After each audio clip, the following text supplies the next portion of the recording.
Hello guys! Welcome. So, collective reading tayo ngayon. So, ngayon, itatanong natin kung ano ba yung energy ang kailangan mong i-release bago pumasok yung 2026. Ayan, start na tayo. So, be open-minded po. Hindi halos lahat makaresonate. Thank you nga po pala sa mga nagsusubscribe, sa mga bumabalik. Ay maraming pong salamat. Ayan, so start na tayo, no? So, ano yung dapat mong i-release bago pumasok ang 2026? Oh, lumabas ang Nine of Pentacles upright. Ayan, pasensya.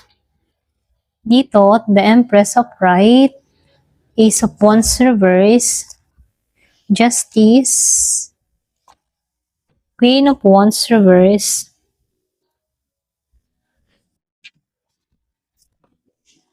meron ditong Six of Cups, meron din ditong Two of Swords reverse, Ten of Cups reverse, Queen of Swords reverse, meron ditong Four of Cups upright. So, meron ditong Two of Wands reverse. So, meron kang King of Swords upright and the King of Cups reverse. So, dito, no, meron ako nakikita dito na Scorpio, Cancer, Pisces, Virgo, Taurus, Capricorn, Aries, Leo, Sagittarius, Gemini, Aquarius, and Libra. So, halos lahat andito, no? Malakas dito si Taurus, malakas din dito si Pisces, meron din ako nakikitang Leo, so meron din ako nakikita dito na Gemini and Libra. So, nakikita ko dito halos lahat, pero nangingibabaw lang yung si Taurus, si Pisces, at si Gemini and Libra. Okay? So, ayan. Start na tayo. So, dito, no, sa overall reading, ito yung pinakamalakas na mensahe sa'yo, okay? Lalo-lalo sa mga nanonood, ano. Kumbaga, hindi ka kulang. Pero may mga emosyon ka dito, pwedeng alaala at paniniwala. Yung bang tipo, meron ka mga paniniwala na hindi natugma sa next level mo, okay? Kumbaga, hindi naman ito tungkol sa pagbitaw na, yung bang tipong, hindi ito tungkol sa pagbitaw ng tao lamang. Kumbaga, kundi ito yung pagbitaw sa lumang version ng sarili mo. Okay? So, dito, no, nakikita ko dito sa Nine of Pentacles upright. Meron akong nakikitang energy na kailangang i-release. Yung bagang tipo na pagiging comfortable sa pagiging okay na mag-isa, or yung bang tipo na sarado ka sa mas malalim na connection, mga ganun, no. Yung iba sa inyo natatanggap mo na lang sarili mo na, ay, okay na sa akin na mag-isa, kahit wala akong kapartner. So, para bang comfortable ka na sa ganun, ano. Pero ganun pa man, ano, nakikitaan ko dito na masyadong malakas yung pagiging mong independence. Kumbaga, marunong kang tumayo na mag-isa, pero may mga bahagi sa'yo na yung bang tipo na mas pinipiling okay ka na lang, natutong huwag ng umasa, nasanay ka na lamang sa self-sufficiency mo na kahit may lungkot ka. Alam mo yun? So, nakikitaan ko dito, no, yung bang tipo na kailangan mong i-release yung tipo na yung paniniwalang mas ligtas ka kapag walang kahati. Alam mo yun? So, hindi ka kabawasan sa tamang tao. Kailangan mo lang dito yung bang tipo na hindi kabawasan ng tamang tao, pero meron ditong kailangan dagdagan pa. Alam mo yun? Yung bang tipo na sa sobrang confident mo, independent mo dito na hindi mo na kailangan ng kadamay, kapartner sa sarili mo, hinahayaan mo na lamang Pero nakikitaan ko dito, deep inside, nakakaranas ka din ng lungkot. Kahit may time na, ay, kaya ko to, okay lang ako kahit wala akong kapartner. Pero may time na nakapapaisip ka din dito na meron ka rin ditong nararamdaman na minsan naghahanap ka rin dito ng makakatuwang. Alam mo yon? So dito, sinasabihan ka dito na hindi naman masamang ibaba mo din yung iyong boundary, ano? Lalo na kung meron ditong gustong pumasok sa buhay mo. Okay? So, ito na Messiah, no? Kumbaga, bigyan mo ng chance, okay? alam mong sa sarili mong kaya mo, pero wag mo din hayaan na matangay ka ng ganun, ano. Kailangan mo din dito na magkaroon din ng tamang makakapareha. Kasi meron akong nakitang tamang taong parating sa'yo. Okay? So, dito, no, lumalabas din dito sa...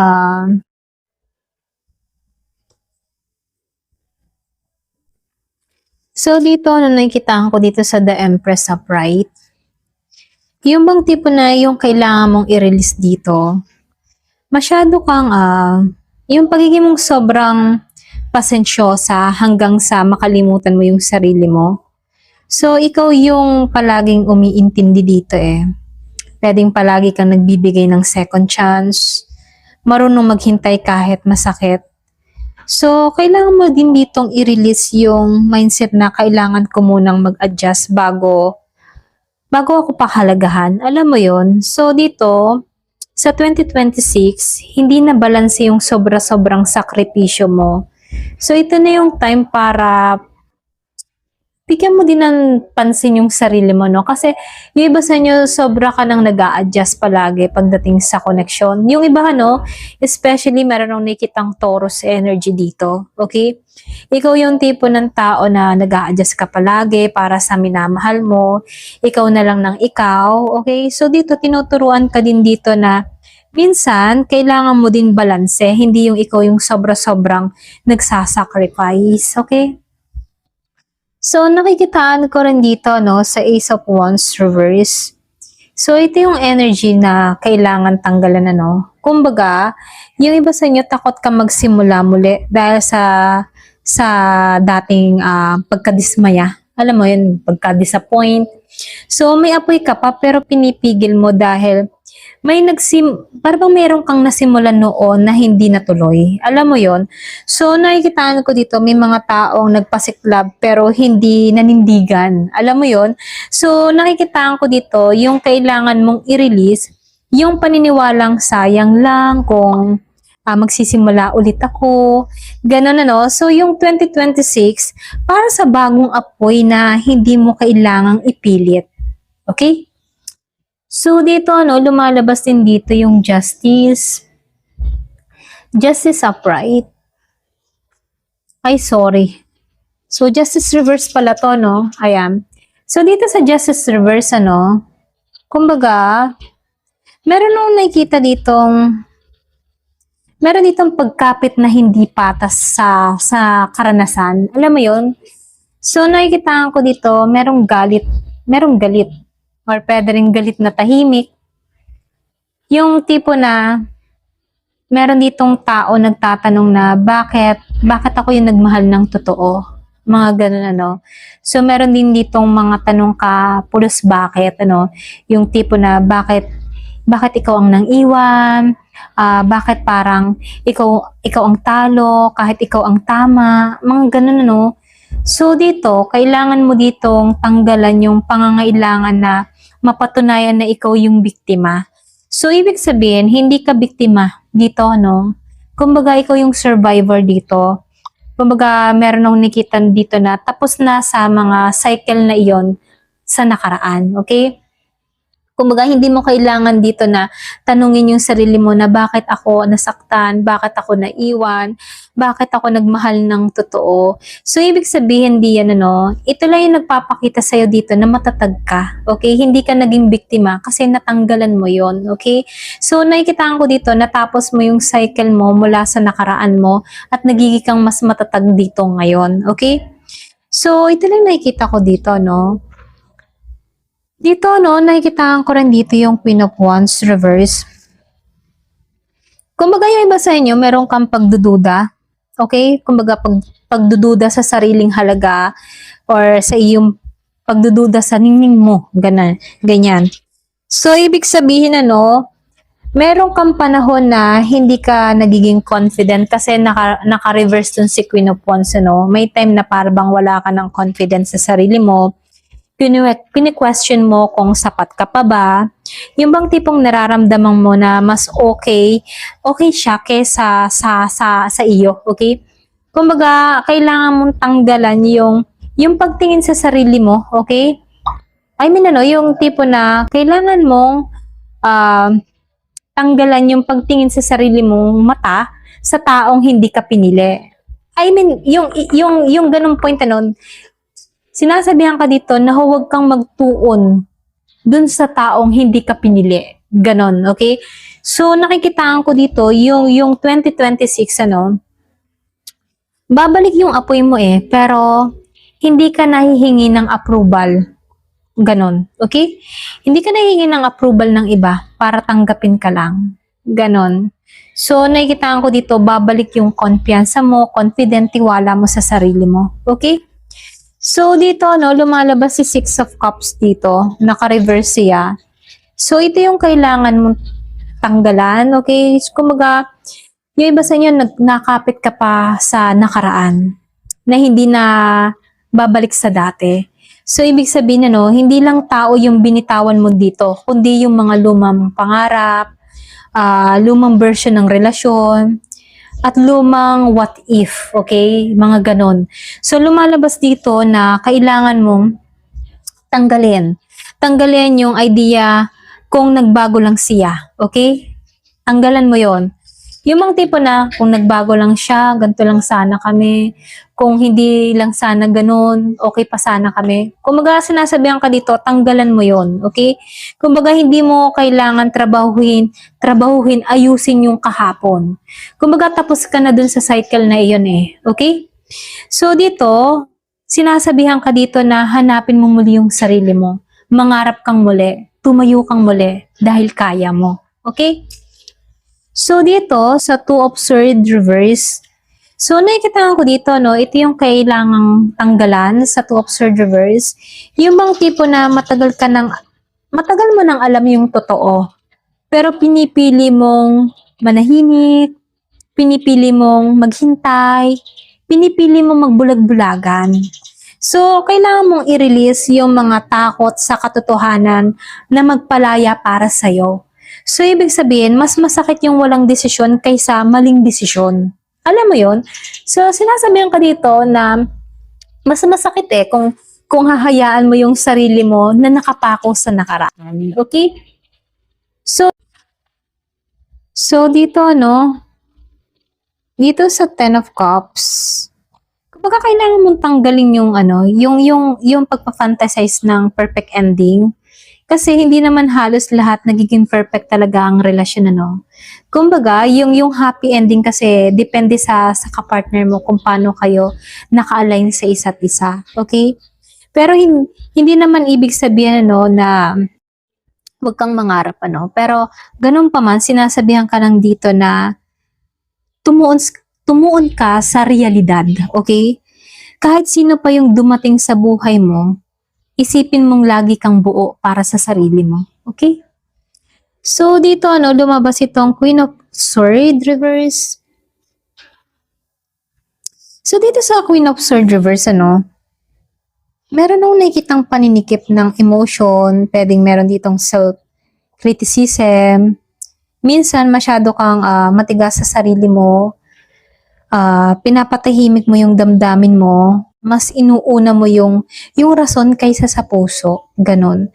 So, ibig sabihin, kailangan mong alisan yung paniniwalang mahina ka kapag meron kang feelings or yung bang tipo na tanggalan mo yun, kasi minsan yung iba sa inyo, kapag halimbawa ay feelings yung pinauuna, parang nafe-feel mo sa sarili mo na kahinaan mo yun. Okay? Pero ganun pa man, sinasabihan ka dito, yung totoo mong lakas Kasi lumalabas dito, malakas ka dahil marunong kang umamin sa sakit. Sa sakit na nararamdaman mo. Okay? Hindi mo kailangan magpanggap, hindi mo kailangan ipakita na masaya ka kahit nasasaktan ka. Kumbaga nakikita ko dito, marunong kang dumama, okay, ng pain at kaya mo din tong alisan, okay? So, nakikitaan ko rin dito, sa Four of Cups upright. Ito yung kailangan mong alisan, okay, si Four of Cups. Kumbaga, meron akong nakikitang emotional stagnation. May mga biyaya na lumalapit sa'yo pero hindi mo nakikita. Kumbaga, hindi mo nararamdaman at hindi mo natatanggap. Okay? I mean, hindi mo natatanggap, ganyan. Pero ganun pa man, kailangan mong tanggalan yung tipo na pagiging sarado dahil sa pagod. Okay? Ito yung kailangan mong alisan. Kumbaga, hindi lahat ng bago ay sasaktan ka. Kumbaga, bigyan mo ng chance yung iba, okay? Kung merong gustong pumasok muli sa buhay mo na bagong tao, bigyan mo ng chance. Kumbaga, yung iba sa inyo nababaliwala mo or pwede rin sabihin, namimiss mo yung opportunity. Kasi nakatuon ka sa mga naranasan mo before. Okay? Pero ganun pa man, sinasabihan ka dito na may mga biyayang parating sa'yo, may mga biyayang lumalapit sa'yo, pero hindi mo nakikita dahil nakatuon ka sa iba. Okay? So dito lumabas itong Two of Wands reverse. So ito yung energy na kailangan mong tanggalan Kumbaga, meron ditong takot na lumabas sa comfort zone. Kumbaga, yung mga may mas malawak na mundo para sa'yo, pero pinipili mong manatili kung saan pamilyar or even yung masakit. Alam mo yon. So, para bang nakatuon ka sa nakaraan mo. So, ito yung kailangan mong tanggalan. Pwede rin yung mindset na dito lang ako. So, yung 2026 ay taon ng paggalaw. So, ito na yung time ng pagkilos, hindi pa nanatili sa lumang nakaraan. Okay? So, dito, sa King of Swords upright, so dito, malinaw yung isip mo, matibay yung boundary mo, at yung katotohanan mo. Kumbaga, natuto kang magsalita ng hindi natatakot, pumili ng hindi nagdadalawang isip, at umibig ng may dignidad. So, ito ka na ngayon si King of Swords. Yung iba sa inyo, especially kung meron ditong Gemini, Libra, and Aquarius, para bang pinatatag ka ng mga experience mo, ng kahapon mo, yung mga pinagdaanan mo sa buhay. Okay?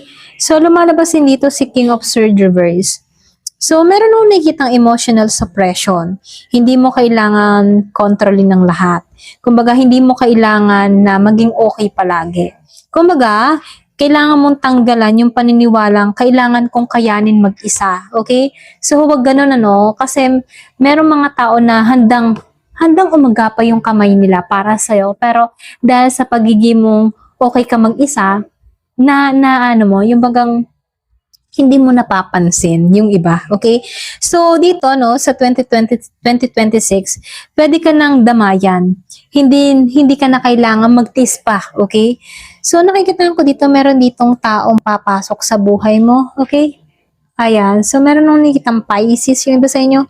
So, dito, yung final message sa'yo bago pumasok yung 2026, hindi ka hinihila pa atras. Kumbaga, ikaw yung handang mag-level up. Okay? So, kailangan mong bitawan yung hindi tao lang kundi yung sakit or yung sakit na ginawa mong home or tahanan, Kumbaga, yung iba sa inyo, nanatili ka na lang sa iyong mga pinagdaanan, yung sakit ng kahapon na hindi mo mabitawan. So, ito na yung time para bitawan mo na to at magtuon ka sa panibagong